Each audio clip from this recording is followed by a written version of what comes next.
Hello literature students. I'm going to be taking a look at this question today, which uses War Photographer as the named poem and experiences of conflict as the theme to focus on.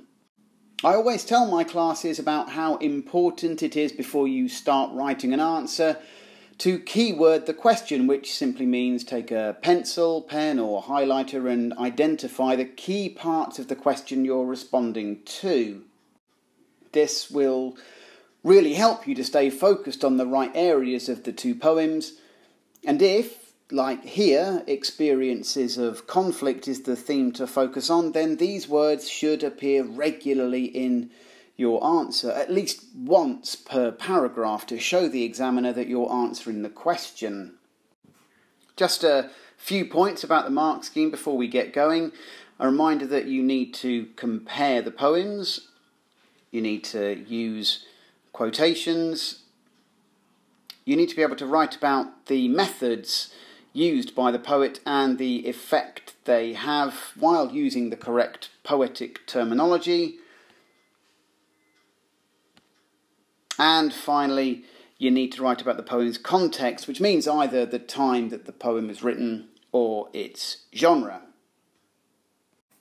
Now, this question is really broad, and there are a whole load of poems that you could choose to compare with War Photographer, Bayonet Charge, for example, or Charge of the Light Brigade because of the direct link to experiences of armed conflict, Poppies, because of the experiences of seeing your child go off to fight in some conflict zone and the conflicted feelings this produces. How about The Emigre, because of the experience of leaving a conflict zone in search of a better life and the subsequent experience of remembering your homeland and how different it seems to be presented in the media now. Kamikaze, perhaps, as it's about a soldier involved in World War II, flying out on a suicide mission and the conflict which is produced, first in his own mind and then back in his own community once he's returned. And the great thing is that there's no right answer here. The examiner doesn't have a list of poems you must compare War Photographer to. And as long as you're comparing the way experiences of conflict are presented in the two poems from this collection, you won't go far wrong. I've chosen the poem Remains here by Simon Armitage, and the best thing to do is to begin your answer by saying something which addresses the essay question straight away. So, in War Photographer, Caroline Duffy writes about a journalist who, at the start of the poem, has recently returned from an experience in a conflict zone, is beginning to develop the photographs he's taken. In Armitage's poem, Remains, the poet uses the form of a dramatic monologue to recount a soldier's experience of conflict in the first person and the impact this has had on him. So you can see I've mentioned the word experience twice here in connection with the poems I'm writing about. Here and here, which gives a nice focused feel to this opening.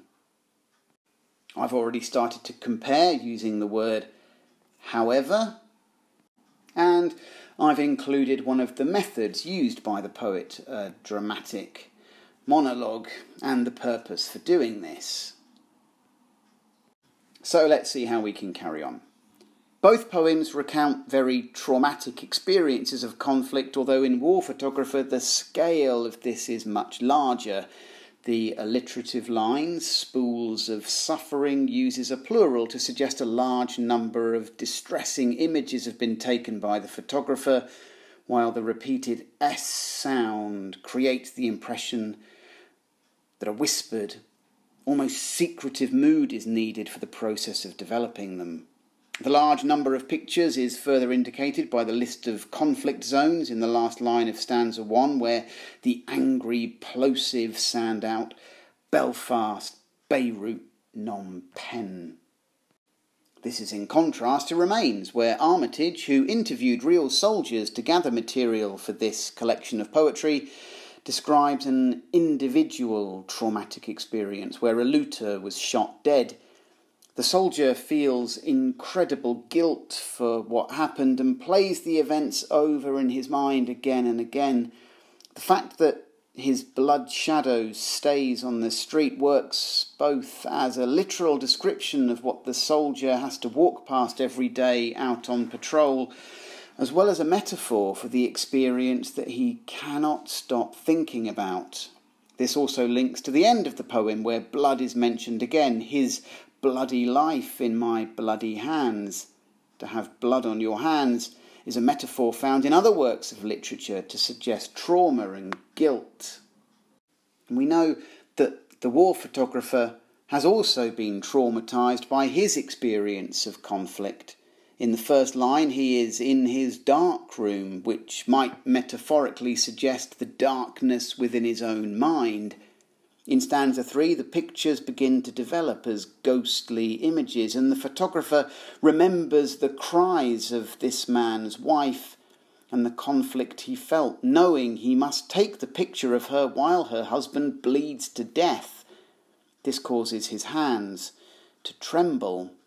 The blood stained at the end of stanza 3 works as a metaphor in the same way as in Remains for the permanent way in which this experience has affected the photographer and the country he's working in. So, right, you can see how I keep reminding the examiner that I'm answering the question by including the word experience in every paragraph that I've written. And if we go back here to the second paragraph of this answer, I want you to notice the focus on poetic techniques such as alliteration, plurals and sound effects like plosives. But this is not a feature spotting exercise, and you need to be able to explain the impact of these devices. So you can see here in red how I've written about how these devices affect the mood and tone of the poem, sometimes respectful, sometimes angry. And I introduce these bits of analysis using phrases like suggests, indicates, or creates the impression. But there are others like implies, or makes me think, or conveys, which are equally good at building on and developing your ideas. And don't forget that this is a comparative essay. So remember to use connectives for comparing like this and contrasting like this. So I hope this is useful. Thank you very much for watching and best of luck with your exam.